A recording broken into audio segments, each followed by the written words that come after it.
CNN이 공개한 한 영상에 전 세계가 경악했습니다. 아시아 선진국 1위는 일본이라던 한 CNN 시니어 기자.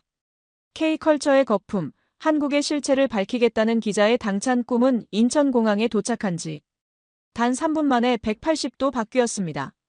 도대체 한국의 무엇이 그녀의 꿈을 무너뜨린 걸까요? 전 세계로 생중계된 충격적인 한국의 모습. 지금 시작합니다. 저는 안나 애시튼입니다. CNN 뉴욕 본사에서 시니어 다큐멘터리 기자로 일하고 있어요. 그날도 평소와 다르지 않았습니다. 도쿄 다큐멘터리 시사회장에서 쏟아지는 찬사를 들으며 뿌듯해하고 있었거든요. 도쿄의 질서라니 정말 놀라운 작품이에요. 한 평론가가 말했습니다. 아시아에서 이런 선진 시스템을 볼 수 있다니. 또 다른 사람이 감탄했죠. 사람들의 칭찬이 끝없이 이어졌어요. 저 역시 일본이야말로 아시아 유일의 선진국이라고 확신하고 있었습니다. 한자와 일본식 질서에 완전히 매료되어 있었거든요. 도쿄의 깔끔한 지하철, 정확한 시간표, 질서정연한 사람들의 모습이 제 눈에는 완벽해 보였어요. 그런데 그때 데이비드 앤더슨 디렉터가 다가왔습니다. 안나, 다음 프로젝트 얘기 좀 하자. 저는 당연히 유럽이나 미국의 어떤 흥미로운 도시일 거라고 생각했어요. 어디요? 서울이야. 순간 머리가 멍해졌습니다. 서울이라고요? 서울에 가서 뭘 찍으라는 거예요? K-팝 거리요? 제가 냉소적으로 물었죠. 솔직히 말하면 한국은 제게 그저 일본의 싸구려 버전 정도로 여겨졌거든요. K-팝이야 유행하고 있지만 그것도 가벼운 대중문화 아닌가요? 데이비드는 웃으며 말했습니다. 최근 다른 언론들이 한국을 너무 띄우고 있어. 우리만은 냉정하게 봐야 하지 않겠어? 그 말에 저는 고개를 끄덕였어요. 맞다, 누군가는 객관적인 시선으로 봐야 한다고 생각했거든요. CNN 기자로서 감정에 휘둘리지 않고 사실만을 전달하는 게 제 역할이었죠. 알겠습니다. 언제 출발하죠? 다음 주 월요일이야. 일주일 정도 취재하고 와. 시사회장을 나서면서 저는 여전히 의구심이 들었어요. 서울이 도쿄만큼 흥미로운 도시일 리 없다고 생각했거든요. 제가 아는 한국은 북한과 분단된 나라, 전쟁의 상흔이 남은 곳, 그리고 최근 K-팝으로 유명해진 정도였어요. 집에 돌아와서 한국에 대한 자료를 찾아봤습니다. 경제성장, 민주화, IT 강국 같은 키워드들이 보였지만 여전히 와닿지 않았어요. 일본이 이미 수십 년 전에 이뤄낸 것들을 뒤늦게 따라하는 게 아닌가 싶었거든요. 또 아시아 개발 스토리겠지. 저는 한숨을 쉬며 노트북을 덮었습니다. 하지만 전문 기자로서 최선을 다해 취재해야겠다고 다짐했어요. 편견을 갖지 말고 객관적으로 보자고 말이죠. 인천공항에 도착했을 때 첫 느낌은 의외였습니다. 생각보다 깔끔하고 현대적이더라고요. 하지만 저는 여전히 비판적인 시선을 유지했어요. 공항 곳곳에 보이는 표지판들을 보며 중얼거렸죠. 복잡한 한자들이 가득할 줄 알았는데. 그런데 이상했습니다. 제가 예상했던 복잡한 한자 대신 깔끔하고 둥근 글자들이 보였어요. 뭔가 기하학적이면서도 부드러웠죠. 이건 뭐야, 아이들 낙서체 같아. 저는 비웃으며 말했습니다. 하지만 자꾸 시선이 그 글자들에 머물렀어요. 뭔가 조형적으로 아름다웠거든요. 일관성도 있고 직관적으로 이해가 될 것 같은 느낌이었어요. 출입국 심사를 마치고 나오는데 마중 나온 남자가 있었습니다. 안나 애시튼 씨죠? 저는 이준입니다. 말끔한 정장 차림의 차분한 말투였어요. 애플워치를 차고 있는 게 눈에 띄었죠. 안녕하세요. 이번 취재 도와주신다고 들었어요. 네, 최선을 다해 도와드리겠습니다. 이준 씨는 정중했지만 뭔가 자신감이 있어 보였어요. 무례한 발언에도 전혀 개의치 않을 것 같은 여유로움이 느껴졌죠. 택시를 타고 서울 시내로 향하면서 저는 창밖을 바라봤습니다. 건물들이 일본과 비슷해 보이면서도 뭔가 다른 느낌이었어요. 더 역동적이고 변화무쌍했죠. 혹시 한국에 대해 어떤 인상을 가지고 계신가요? 이준 씨가 조심스럽게 물었습니다. 글쎄요, K-팝 말고는 특별할 게 있을까 싶은데요. 제가 직설적으로 대답했죠. K-팝도 좋지만 한국에는 더 깊은 이야기가 많아요. 예를 들면요. 언어만 해도 그래요. 한국어는 정말 독특한 특징이 있거든요. 저는 관심이 없다는 듯 고개를 돌렸어요. 언어 따위에 관심 없었거든요. 중요한 건 경제, 정치, 사회 시스템이지 않나요? 호텔 근처를 지나면서 또 그 둥근 글자들이 보였어요. 간판마다 표지판마다 똑같은 형태의 글자들이 반복되고 있었죠. 저 글자들이 전부 같은 체계인가요? 네, 한글이에요. 한국의 고유 문자죠. 일본처럼 여러 종류의 글자를 섞어 쓰지 않나요? 아니요, 한글 하나면 충분해요. 그 말이 묘하게 인상적이었어요. 하나의 문자 체계로 모든 걸 표현한다니. 일본은 히라가나, 가타가나, 한자를 복잡하게 섞어 쓰는데 말이죠. 하지만 여전히 회의적이었어요. 단순하다고 해서 반드시 좋은 건 아니잖아요. 복잡함 속에 깊이가 있을 수도 있고요. 호텔에 짐을 풀고 본격적인 취재를 시작했습니다. 이준 씨가 제게 말했어요. 먼저 한글에 대해 간단히 설명드릴까요? 한글이요? 그게 뭔가요? 한국의 문자예요. 아까 공항에서 보신 그 글자들이요. 이준 씨는 노트북을 꺼내더니 한글 자모를 보여줬습니다. 한글은 단순한 언어가 아니라 기술적 기반이에요. 저는 의아해했죠. 기술적 기반이라니요? 보세요. 기억은 기억, 아는 아입니다. 이준 씨가 천천히 설명했어요. 그러면 이건 어떻게 읽을까요? 그는 가를 가리켰어요. 저는 방금 배운 대로 읽어봤습니다. 가? 맞습니다. 그럼 이건 어떨까요? 이번엔 한글이라는 단어를 보여줬어요. 저는 놀라면서도 조심스럽게 읽어봤습니다. 한글. 정확해요. 순간 충격이었습니다. 제가 방금 한국어를 읽었다고요? 내가 방금 읽었다고요? 네, 5분 만에 한글을 읽으셨어요. 이준 씨가 미소 지었습니다. 저는 믿을 수 없었어요. 일본어 배울 때는 히라가나, 가타가나, 한자까지 익히는데 몇 달이 걸렸거든요. 정말 이렇게 쉬운 건가요? 네, 한글은 표음 문자이면서 조합형 문자예요. 24개 자모만 알면 모든 소리를 쓸 수 있죠. 이준 씨가 더 자세히 설명해 줬어요. 자음 14개, 모음 10개. 이걸로 끝이에요. 일본어는 히라가나만 해도 46개인데. 그뿐만 아니라 한글은 외래어 표현에도 탁월해요. 어떤 언어든 한글로 표기할 수 있거든요. 그 말이 흥미로웠어요. 예를 들어보세요. 영어 맥도날드를 일본어로 쓰면 마쿠도나르도가 되죠. 하지만 한글로는 맥도날드예요. 훨씬 원음에 가깝지 않나요? 정말 그랬어요. 일본어 표기는 뭔가 어색했는데 한글 표기는 자연스러웠죠. 신기하네요. 더 놀라운 건 한글의 과학적 구조예요. 자음은 발음기관의 모양을 본떠 만들었거든요. 이준 씨가 보여준 자료를 보니 정말 그랬어요. 기역은 혀의 뒷부분이 연구개에 닿는 모양, 니은은 혀끝이 잇몸에 닿는 모양이었죠. 세종대왕이 1443년에 만든 건데 현대 언어학으로 봐도 완벽한 체계예요. 그 순간 뭔가 다른 세계가 열리는 느낌이었습니다. 단순히 문자가 아니라 하나의 기술, 하나의 시스템으로 보이기 시작했어요. 그럼 한국 사람들은 다들 이걸 쉽게 배우나요? 어린아이도 금세 익혀요. 글자와 소리가 거의 일치하거든요. 정말 놀라웠어요. 이런 효율적인 문자 체계가 존재한다니. 이준 씨와 함께 지하철을 타러 갔습니다. 지하철역에 들어서자마자 놀랐어요. 모든 안내판이 한글로 되어 있었거든요. 그런데 이상하게 이해가 됐어요. 2호선 강남행이라는 표지를 보니 바로 알겠더라고요. 일본 지하철과 많이 다르네요. 제가 중얼거렸습니다. 어떤 점이요? 일본은 한자와 가나가 섞여 있어서 복잡하잖아요. 여기는 한글만으로도 충분하네요. 지하철을 타고 이동하면서 더 놀라운 것들을 발견했어요. 무인 카페에서 주문하는 외국인들을 봤거든요. 저 사람들은 한국어를 아나 봐요? 아니에요. 하지만 한글로 된 메뉴를 보고 주문하고 있죠. 정말 그랬어요. 외국인들이 아메리카노, 카푸치노 같은 단어를 한글로 읽고 있었어요. 일본에서는 불가능한 일이겠네요. 맞아요. 일본어는 외래어를 가타가나로 쓰는데 발음이 많이 달라지거든요. 이준 씨가 예를 들어줬어요. 커피를 일본어로 쓰면 코오이가 되는데 실제로는 코이에 가깝게 들려요. 하지만 한글로는 커피 그대로죠. 그때 스마트 키오스크에서 주문하는 젊은 외국인을 봤어요. 그는 영어 메뉴 대신 한글 메뉴를 보고 있었죠. 저 사람은 왜 한글로 주문하는 거죠? 한글이 더 정확하거든요. 핫 아메리카노를 영어로 말하면 발음이 애매할 수 있지만 핫 아메리카노라고 한글로 읽으면 정확해요.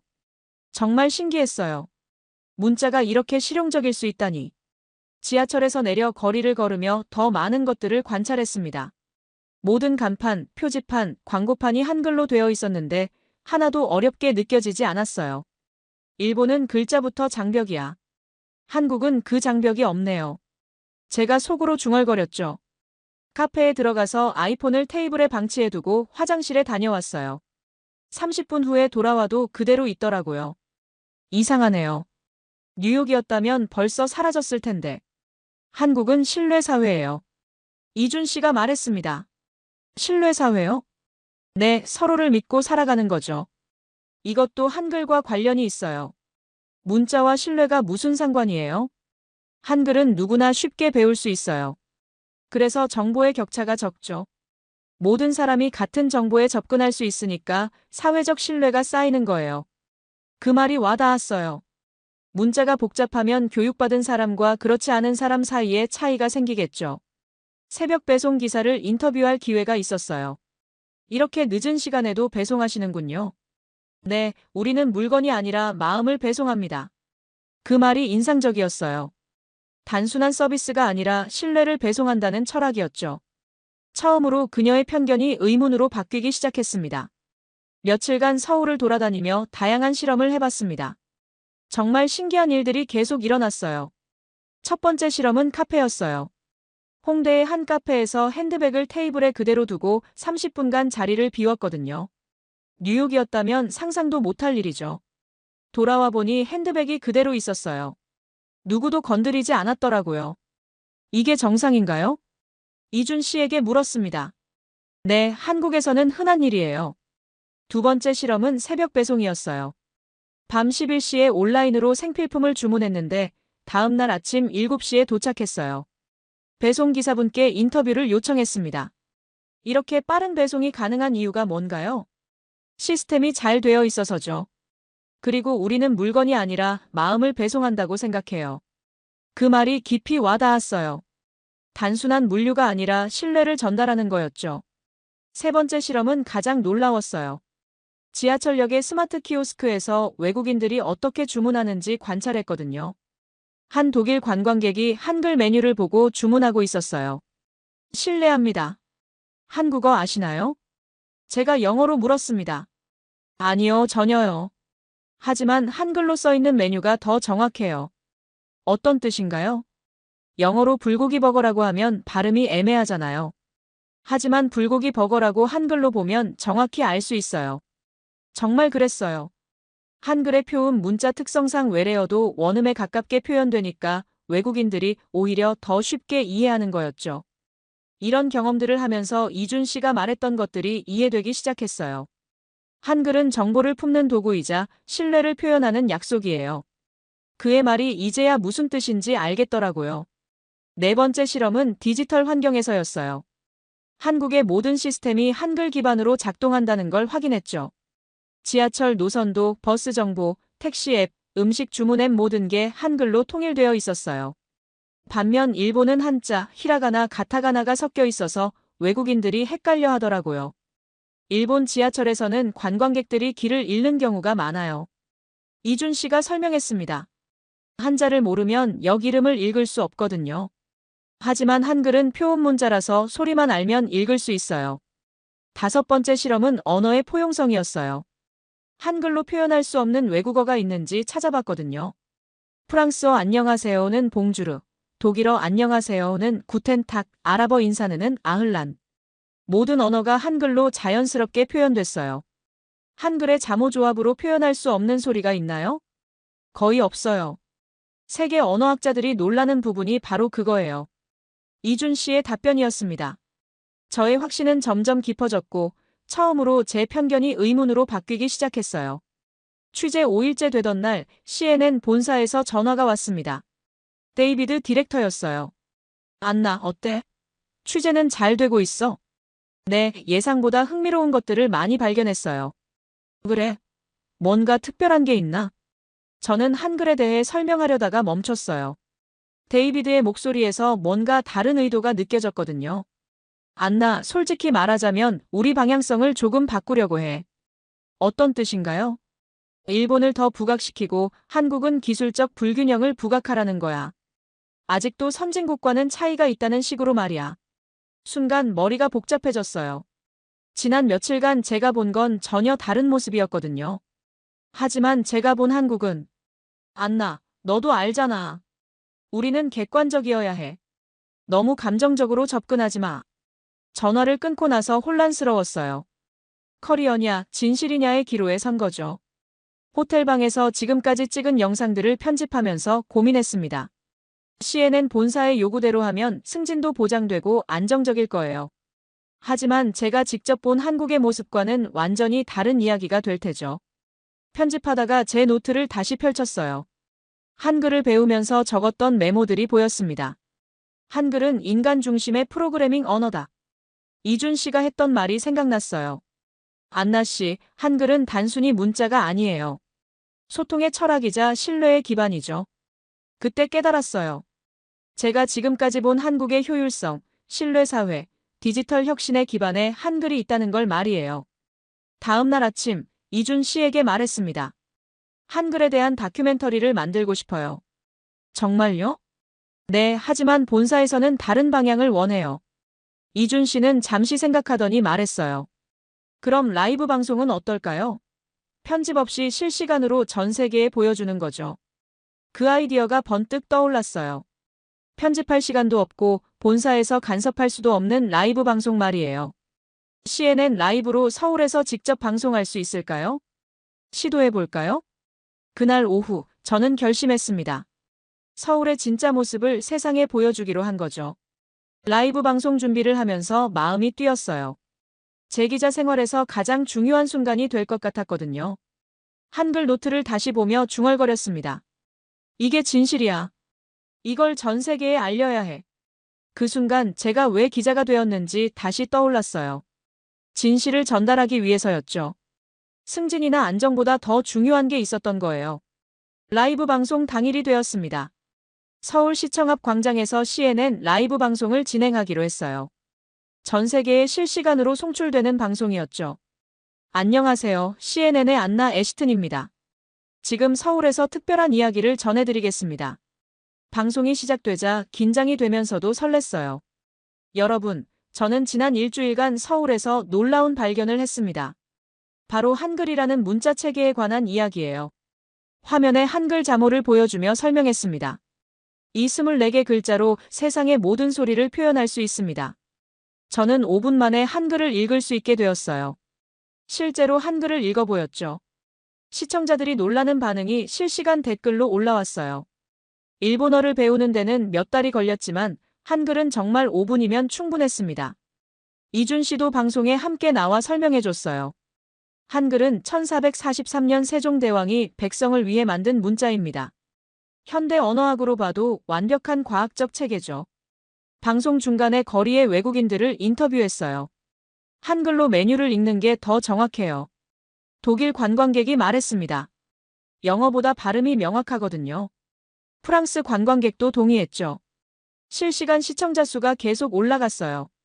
전 세계 사람들이 한글에 관심을 갖기 시작한 거였죠. 한글의 가장 놀라운 점은 외래어 표현력입니다. 저는 계속 설명했어요. 맥도날드를 일본어로 쓰면 마쿠도나르도가 되지만 한글로는 맥도날드로 원음에 가깝게 표현돼요. 방송 후반부에서는 한국 사회의 신뢰 시스템을 보여줬어요. 카페에서 30분간 휴대폰을 두고 가도 그대로 있어요. 이런 신뢰 사회가 가능한 이유 중 하나가 한글입니다. 모든 사람이 쉽게 배울 수 있는 문자이기 때문에 정보 격차가 적어요. 그래서 사회적 신뢰가 높은 거죠. 이준 씨가 덧붙였습니다. 방송이 끝나갈 무렵 저는 진심을 담아 말했어요. 여러분, 저는 이번 취재를 통해 문자가 단순히 소통 도구가 아니라는 걸 깨달았습니다. 문자는 사회를 만들고 신뢰를 쌓고 미래를 여는 기술이에요. 한글은 그 모든 가능성을 보여주는 완벽한 사례입니다. 라이브 방송이 끝나자 실시간 반응이 폭발적이었어요. 트위터, 페이스북, 유튜브 댓글창이 한글에 대한 찬사로 가득 찼죠. 한글을 배워보고 싶다 이런 과학적인 문자가 있다니 왜 이제야 알게 된 거지? 이준 씨가 말했어요. 안나 씨, 정말 용기 있는 선택이었어요. 아니에요. 기자로서 당연한 일을 한 거예요. 하지만 마음 한편으로는 걱정도 됐어요.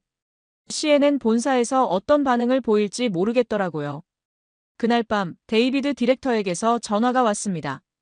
안나, 너 뭔 짓을 한 거야? 사실을 보도한 거예요. 본사는 지금 난리가 났어.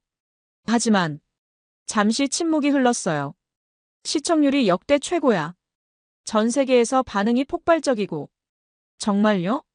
네트워크에서 정식 다큐멘터리 제작을 승인했어. 축하해, 안나. 라이브 방송 이후 며칠간 정말 놀라운 일들이 벌어졌습니다. 제가 예상했던 것보다 훨씬 큰 반향이었어요. 먼저 시청률이 CNN 사상 최고 기록을 경신했습니다. 전 세계에서 2억 명이 넘는 사람들이 시청했다고 하더라고요. 소셜미디어 반응도 폭발적이었어요. 한글 학습 앱 다운로드가 하루 만에 100만 건을 넘었죠. 한글 5분 챌린지가 전 세계적으로 유행하기 시작했어요. 사람들이 5분 만에 한글을 배우는 영상을 올리는 거였죠. 더 놀라운 건 학계의 반응이었습니다. 하버드, 옥스퍼드, 소르본 대학에서 한글 연구 프로그램을 신설하겠다고 발표했어요. 문자와 사회 발전의 상관관계를 연구하는데 한글만큼 완벽한 사례는 없다고 언어학자들이 말했습니다. 그리고 정말 깜짝 놀랐던 건 유네스코의 발표였어요. 한글의 디지털 표준화 방안을 검토하겠다고 공식 발표했거든요. 전 세계 소수 언어들을 보존하는데 한글 체계를 활용하겠다는 계획이었죠. 글로벌 기업들의 움직임도 빨랐어요. 구글, 마이크로소프트, 애플이 한국식 언어 API 시스템 도입을 검토한다고 발표했습니다. 한글의 직관적 표기 시스템이 AI 언어 처리에 혁신을 가져올 것이라는 게 이들의 판단이었어요. 제 다큐멘터리 한글 코드 제작도 본격화됐습니다. CNN에서 특별 제작비를 배정해줬고 이준 씨도 공동 연출자로 참여하게 됐어요. 안나 씨 덕분에 한글이 세계적 관심을 받게 됐어요. 이준 씨가 고마워했지만 저는 오히려 그에게 더 감사했어요. 아니에요. 이준 씨가 가르쳐주지 않았다면 저도 몰랐을 거예요. 다큐멘터리 촬영을 마치고 귀국하는 날 인천공항에서 이준 씨와 작별 인사를 나눴습니다. 정말 고마웠어요. 이준 씨가 보여준 한글 덕분에 제 인생이 바뀌었어요. 안나 씨야말로 한글을 세계에 알려주셔서 감사해요. 그때 저는 진심으로 말했어요. 이 도시는 저를 읽게 했어요. 아니, 세상을 다시 읽게 했어요. 공항에서 작은 메모를 한글로 써서 이준 씨에게 건넸습니다. 글자는 배우는 것이 아니라 깨닫는 것이다.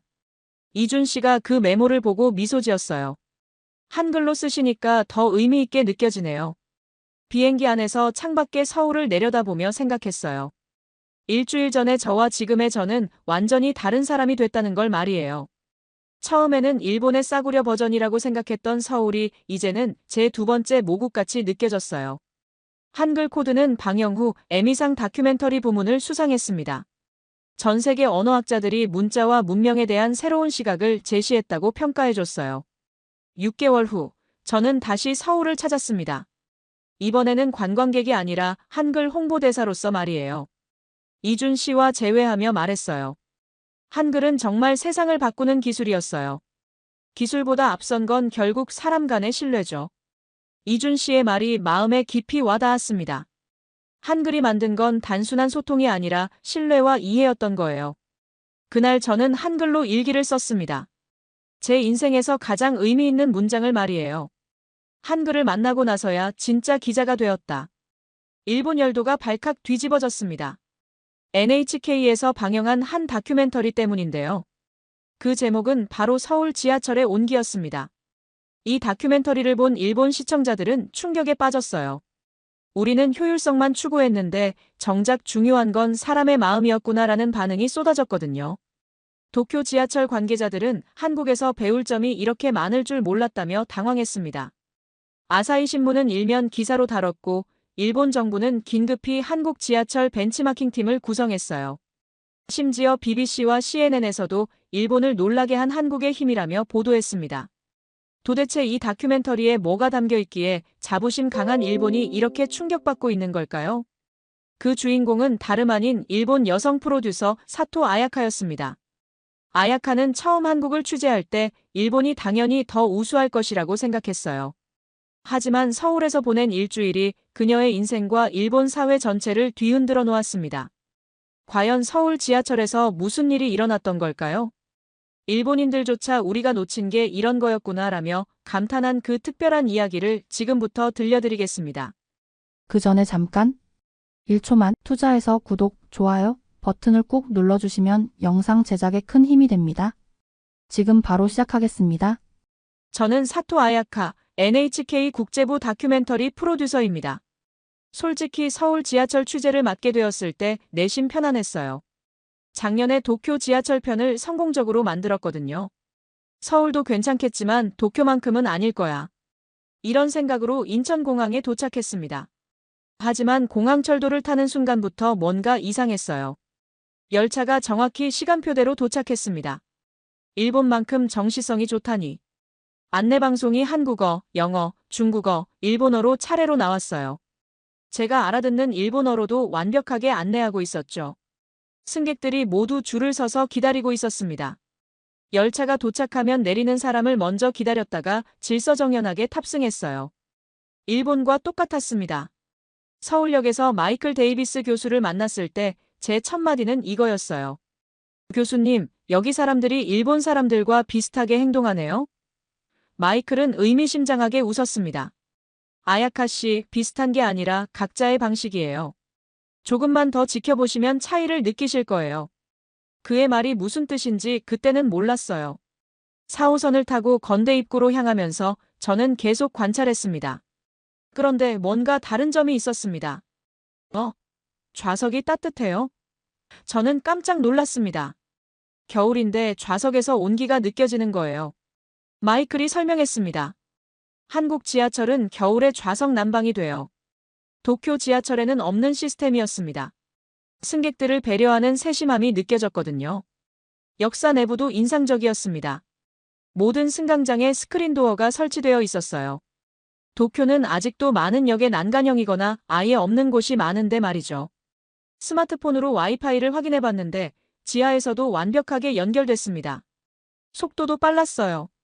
지하철에서 이렇게 빠른 와이파이는 처음이에요. 교통카드 시스템도 놀라웠습니다. 한 장의 카드로 지하철, 버스 모두 이용할 수 있다고 했어요. 환승할 때 추가 요금이 있나요? 제가 물었어요. 마이클이 고개를 저었습니다. 기본 요금만 내면 몇 번이든 환승 가능해요. 이건 정말 놀라웠습니다. 도쿄는 환승할 때마다 요금이 추가되거든요. 특히 회사가 다르면 완전히 새로 계산해야 하죠. 호텔로 가는 택시 안에서 저는 하루를 정리해봤습니다. 분명 인상적이었어요. 하지만 아직 확신은 서지 않았습니다. 내일부터 본격 촬영이죠? 제가 마이클에게 물었어요. 네, 진짜 서울 지하철을 보여드릴게요. 둘째 날 아침 저는 4호선 기관사 이준호 씨를 만나기 위해 동대문역으로 향했습니다. 플랫폼에서 기다리면서 승객들의 행동을 유심히 지켜봤어요. 임신부 배지를 단 여성이 지하철에 탔습니다. 그러자 3명이 동시에 일어나려 했어요. 도쿄에서도 보는 풍경이었지만 여기는 뭔가 더 자연스러웠습니다. 기관실에서 이준호 씨를 만났을 때 그의 진지한 모습이 인상적이었습니다. 32세의 젊은 기관사였지만 책임감이 느껴졌어요. 기관사로 일하시면서 가장 중요하게 생각하는 게 뭔가요? 제가 물었습니다.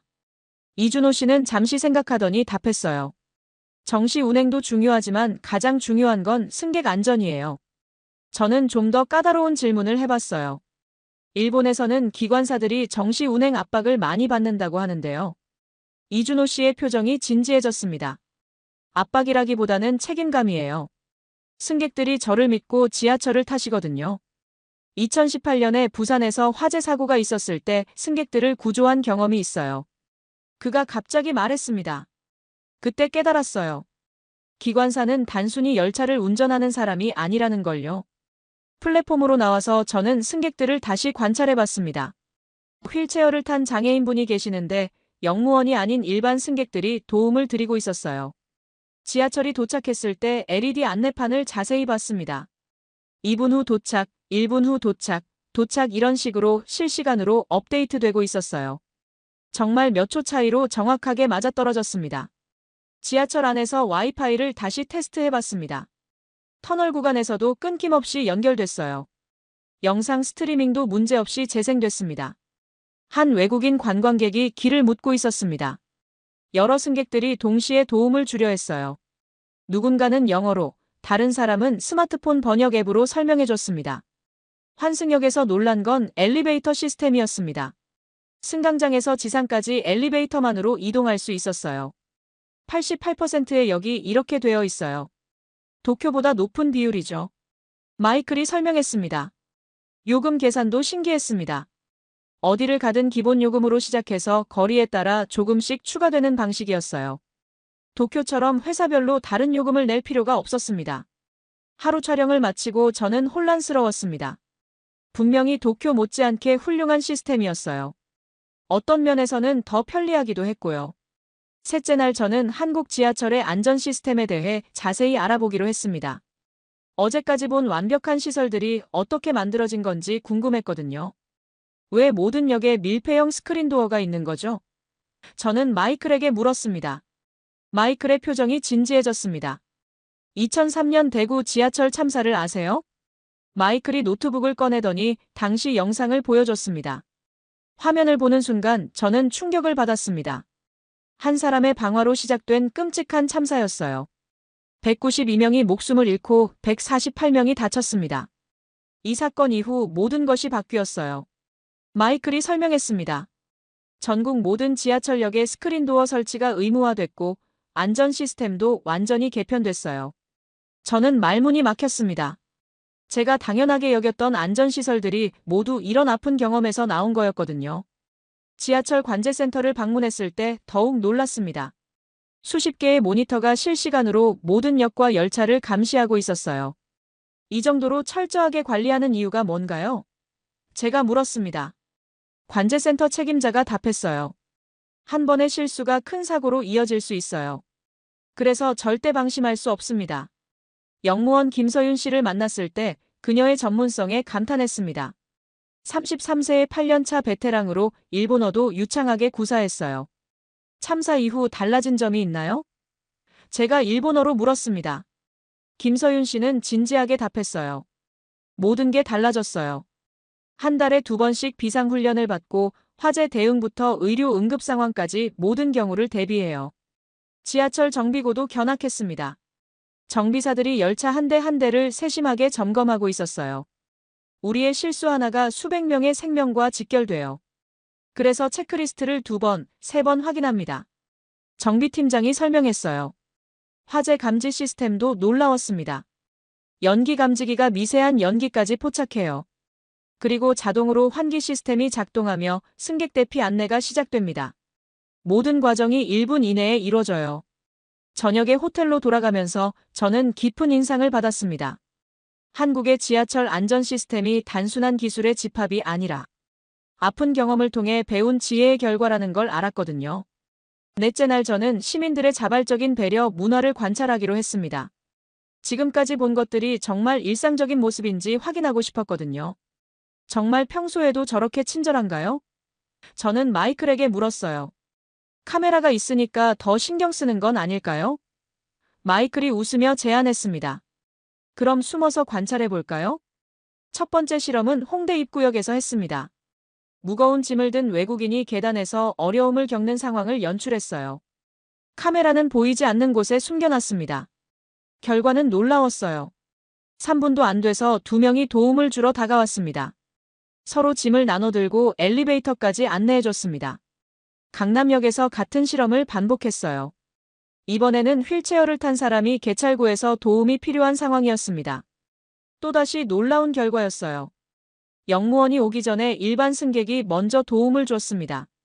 세 번째는 명동역에서 했습니다. 길을 잃은 일본인 관광객 역할을 연출했어요. 이번에도 결과는 마찬가지였어요. 한 아주머니가 스마트폰 번역 앱으로 설명해주고 대학생은 일본어로 직접 길을 안내해줬습니다. 이게 연출이 아니었구나. 저는 충격을 받았습니다. 카메라가 전혀 보이지 않는 상황에서도 똑같은 일이 일어났거든요. 오후에는 동대문역에서 관찰했습니다. 시각장애인이 점자블록을 따라 걷고 있는데 공사 구간 때문에 길이 막혀 있었어요. 지나가던 시민이 자연스럽게 다가가서 안전한 길로 안내해드렸습니다. 건대 입구역에서는 더 감동적인 장면을 봤습니다. 임신부가 지하철을 기다리고 있는데 여러 사람이 동시에 자리를 양보하려 했어요. 지하철 문이 열리자 임신부가 먼저 탈 수 있게 길을 터주기도 했습니다. 저녁 시간 종로 3가역에서는 할아버지가 큰 짐을 들고 계신데 여러 사람이 동시에 도움을 주려 했어요. 젊은 남성이 짐을 들어드렸는데 당연한 일이에요라고 답하더라고요. 하루 종일 관찰한 결과 저는 완전히 생각이 바뀌었습니다. 이런 배려가 연출이나 특별한 상황이 아니라 정말 일상적인 문화였거든요. 마이클이 설명했습니다. 일본의 배려가 메이와쿠를 피하려는 소극적 배려라면 한국의 배려는 정의라는 적극적 배려예요. 그 말을 들으니 정말 차이가 느껴졌습니다. 다섯째 날 오후 6시, 저는 2호선 건대 입구역에서 퇴근 시간 상황을 촬영하고 있었어요. 그런데 갑자기 화재 경보음이 울렸습니다. 화재가 발생했습니다. 승객 여러분께서는 침착하게 대피해 주시기 바랍니다. 저는 순간 긴장했습니다. 일본에서도 비슷한 상황을 본 적이 있는데 사람들이 당황해서 밀치고 소리 지르는 모습이었거든요. 하지만 제 예상은 완전히 빗나갔습니다. 승객들은 당황하긴 했지만 아무도 소리를 지르거나 밀치지 않았어요. 오히려 차분하게 서로를 배려하며 움직이고 있었습니다. 가장 놀라운 건 약자를 먼저 배려하는 모습이었어요. 젊은 사람들이 자발적으로 노인분들과 어린이들을 먼저 대피시키고 있었습니다. 김서윤 영무원은 정말 프로페셔널했습니다. 한국어, 영어, 중국어, 일본어로 차례차례 안내방송을 하며 승객들을 진정시키고 있었어요. 목소리에는 전혀 당황한 기색이 없었습니다. 한 중국인 관광객이 갈 곳을 몰라 헤매고 있었습니다. 그러자 여러 시민들이 동시에 다가가서 도움을 줬어요. 휠체어를 탄 장애인분께는 3명의 젊은이가 휠체어를 들고 계단을 내려가고 있었어요. 이준호 기관사는 끝까지 역사에 남아 있었어요. 모든 승객이 안전하게 대피했는지 직접 확인하고 있었습니다. 저는 이 모든 상황을 카메라에 담으며 감탄했습니다. 이건 매뉴얼대로 움직이는 게 아니었어요. 몸에 밴 배려, 문화가 위기 상황에서 진가를 발휘하고 있었거든요. 3분 후 화재 경보가 오작동이었다는 방송이 나왔어요. 하지만 아무도 불평하지 않았어요. 오히려 사람들은 서로의 안전을 확인하며 안도의 표정을 짓고 있었습니다. 이건 매뉴얼이 아니라 문화구나. 저는 혼잣말처럼 중얼거렸어요. 마이클이 다가왔습니다. 어떠세요? 이제 한국만의 특별함을 느끼시겠어요? 한 할아버지가 저에게 말씀하셨어요. 일본에서 오셨나요? 놀라셨을 텐데 괜찮으세요? 오히려 제 안부를 걱정해 주시는 모습에 또 한 번 감동받았습니다. 마이클이 설명했습니다. 일본은 규칙을 지키는 것에 중점을 두고 한국은 사람을 돌보는 것에 중점을 둬요. 그 말이 정확했어요. 오늘 본 건 단순한 질서가 아니라 서로를 향한 따뜻한 마음이었습니다. 6째 날 아침 저는 서울역에서 마지막 인물 인터뷰를 준비하고 있었습니다. 마이클은 꼭 만나봐야 할 분이 있다고 했습니다. 3번 출구 근처에서 한 할아버지를 발견했습니다. 74세 정도로 보이는 분이 외국인 관광객에게 길을 안내해주고 계셨어요. 손에는 직접 그린 지도가 여러 장 들려 있었습니다. 저분이 박인수 할아버지예요. 마이클이 소개했습니다. 전직 지하철 신호 관제사이신데 퇴직하신 후에도 매일 이곳에서 자원봉사를 하고 계세요. 할아버지의 지도에는 놀라운 정보들이 빼곡히 적혀 있었습니다. 7번 출구 오전 8시 휠체어 이용객 많음, 5번 출구. 계단 젖은 날 미끄러움 주의 같은 메모들이 손글씨로 적혀 있었어요. 할아버지, 왜 이런 일을 하시는 거예요? 저는 물었습니다. 박인수 할아버지는 잠시 생각하시더니 천천히 말씀하셨어요. 1970년에 독일로 간호사 일을 하러 갔어요. 독일어도 못하고 낯선 땅에서 정말 힘들었어요. 어느 날 길을 잃어서 한참 헤매고 있는데 한 독일 할머니가 저를 병원까지 데려다 주셨어요. 그 은혜를 50년이 넘도록 잊지 못하고 있어요. 할아버지의 눈빛이 촉촉해졌습니다. 그러니까 지금은 제가 그 할머니가 되는 거예요. 도움이 필요한 분들에게 말이죠. 저는 깊이 감동받았습니다. 반세기도 더 된 일을 기억하며 매일 이런 봉사를 하고 계신다니. 하루 종일 할아버지를 따라다니며 관찰했습니다. 정말 다양한 사람들을 도와주고 계셨어요. 길 잃은 관광객, 무거운 짐을 든 할머니, 유모차를 끌고 다니는 젊은 엄마까지. 점심시간에는 할아버지가 직접 싸온 김밥을 나눠주시기도 했어요. 외국 손님들이 한국 음식을 못 드셔서 걱정돼요. 한 독일인 관광객이 감사 인사를 하자 할아버지는 독일어로 대답하셨어요. 독일에서 일할 때 배운 거죠. 일본어도 조금 해요. 할아버지의 배움에 대한 열정이 놀라웠습니다. 시각장애인을 안내하는 모습도 봤습니다. 지금 계단이에요. 20개 정도 되니까 손잡이 잡고 천천히 내려가세요. 할아버지의 섬세한 배려가 감동적이었습니다. 저녁 무렵 할아버지께 마지막 질문을 드렸어요. 언제까지 이 일을 하실 건가요? 할아버지가 환하게 웃으셨습니다. 몸이 허락하는 한 계속할 거예요. 받은 사랑을 되돌려주는 일이니까요. 할아버지가 주신 손그림 지도를 받아들면서 저는 울컥했습니다. 거기에는 단순한 길 안내가 아니라 사람을 향한 따뜻한 마음이 담겨 있었거든요. 독일에서 받은 작은 친절이 50년 후 서울에서 이렇게 꽃 피우고 있다니. 정말 아름다운 순환이었어요. 일주일간의 촬영을 마치고 편집실에서 영상을 정리하고 있을 때 도쿄 본사에서 연락이 왔습니다. 아야카 씨, 기술적인 부분 위주로 편집해주세요. 저는 당황했습니다. 지금까지 촬영한 내용은 기술보다는 사람 이야기가 중심이었거든요. 부장님, 사실 더 중요한 건 사람들의 이야기인 것 같아요. 하지만 저는 결심했어요. 지금까지 만난 사람들의 이야기를 포기할 수 없었거든요. 본사의 지시를 거부하고 제 방식대로 편집하기로 했습니다. 제목은 서울 지하철에 온기로 정했어요. 이준호 씨, 김서윤 씨, 박인수 할아버지의 이야기를 중심으로 구성했습니다. 편집을 마치고 본사에 보냈을 때 처음 반응은 당황스러워했어요. 하지만 내용을 본 후에는 분위기가 바뀌었습니다. 이런 관점은 생각해보지 못했네요. 방영 당일 시청률이 예상보다 훨씬 높게 나왔습니다. 그리고 방영 후 반응이 폭발적이었어요. NHK 홈페이지에는 댓글이 수천 개씩 달렸습니다. 정말 감동적이었어요. 한국에 꼭 가보고 싶어졌어요. 우리 일본도 이런 따뜻한 문화를 만들 수 있을까요? 기술보다 사람이 더 중요하다는 걸 깨달았어요. 아사히 신문에서 인터뷰 요청이 왔어요. 처음에는 일본이 더 우수할 거라고 생각했어요. 하지만 일주일 동안 지켜보니 완전히 다른 종류의 아름다움이 있었거든요. BBC에서도 연락이 왔습니다. 파리, 뉴욕에서도 비슷한 요청들이 들어왔어요. 전 세계적인 반향을 일으키고 있네요. 마이클이 기뻐했습니다. 한 달 만에 유튜브 조회수가 800만을 넘겼습니다. 전 세계 사람들이 감동받고 있었어요. 한국의 정문화가 정말 아름다워요라는 댓글들이 쏟아졌습니다. 방영 한 달 후 서울시에서 감사패를 보내왔습니다. 서울의 따뜻한 면을 전 세계에 알려주셔서 감사합니다. 이준호 씨와 김서윤 씨, 박인수 할아버지도 기뻐하셨어요. 일본 내에서도 변화가 일어나기 시작했습니다. 도쿄 지하철에서 승객 배려 캠페인을 시작했고 역무원들의 친절 교육도 강화됐어요. 마지막 날 아침 저는 서울역 플랫폼에 서 있었습니다. 일주일 전과는 완전히 다른 마음이었어요. 처음 왔을 때는 일본과 비교하려던 마음이었는데 지금은 떠나기 싫은 마음뿐이었습니다. 지하철이 도착했을 때 저는 울컥했습니다.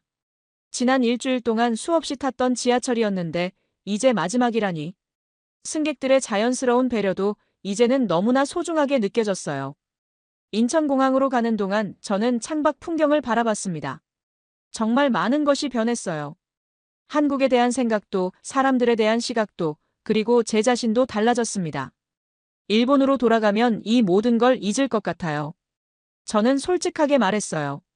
마이클이 진지하게 말했습니다. 그럼 계속 연결되어 있어요. 이런 경험을 더 많은 사람들과 나누세요. 탑승구에서 마이클과 마지막 인사를 나눴습니다. 정말 고마웠어요. 교수님 덕분에 새로운 세상을 봤어요. 마이클도 감동받은 듯 했습니다. 도쿄에 도착한 후 며칠 동안 저는 적응하기 힘들었습니다. 지하철을 탈 때마다 서울이 그리웠어요. 사람들의 차가운 표정을 보면 답답했습니다. 일주일 후 저는 중대한 결정을 내렸습니다. NHK를 그만두기로 한 거예요. 더 의미 있는 일을 하고 싶어요. 서울에서 경험한 것들을 더 많은 사람들에게 알리고 싶거든요. 퇴사 후 저는 독립 다큐멘터리 제작자로 활동하기 시작했습니다. 첫 번째 프로젝트는 한국의 정문화 탐구였어요. 서울뿐만 아니라 부산, 대구, 광주까지 다니며 한국 사회의 따뜻함을 기록했습니다. 박인수 할아버지, 이준호 기관사, 김서윤 영무원과 계속 연락을 주고받았어요. 그분들의 일상을 꾸준히 기록하며 더 많은 이야기를 발굴했습니다. 1년 후 저는 다시 서울을 방문했습니다. 이번에는 장기 프로젝트를 위해서였어요. 한일 문화교류 다큐멘터리를 만드는 거였습니다. 박인수 할아버지는 여전히 서울역에서 자원봉사를 하고 계셨어요. 아야카, 또 왔구나. 할아버지가 반갑게 맞아주셨습니다. 1년 동안 정말 그리웠어요. 여기서 배운 것들이 제 인생을 완전히 바꿔놨거든요. 할아버지가 웃으시며 말씀하셨습니다. 사람은 어디서 살든 마음이 중요해. 따뜻한 마음만 있으면 어디든 좋은 곳이 될 수 있어요. 그날 저녁 마이클과 함께 한강을 걸으며 이야기했습니다. 결국 돌아왔네요. 마이클이 웃었습니다. 알고 있었어요. 언젠가 돌아올 거라고. 지금 저는 서울과 도쿄를 오가며 한일 문화교류 프로젝트를 진행하고 있습니다. 양국의 좋은 점들을 서로 배울 수 있게 하는 일이에요. 일본의 정밀함과 효율성, 한국의 따뜻함과 정이 합쳐진다면 정말 아름다운 사회가 될 거라고 믿어요. 그런 세상을 만드는데 조금이라도 기여하고 싶습니다. 서울 지하철에서 배운 가장 중요한 건 기술이 아니라 마음이었어요. 사람을 향한 따뜻한 마음이 있으면 어떤 시스템도 아름다워질 수 있다는 걸 깨달았습니다. 매일 아침 지하철을 타며 저는 생각해요. 오늘도 누군가에게 작은 도움이 될 수 있을까? 박인수 할아버지처럼, 김서윤 씨처럼, 이준호 씨처럼 말이에요. 그것이 제가 서울에서 배운 진짜 교훈입니다. 기술은 복사할 수 있지만 마음은 복사할 수 없어요. 하지만 마음은 전염될 수 있습니다. 그 전염의 시작이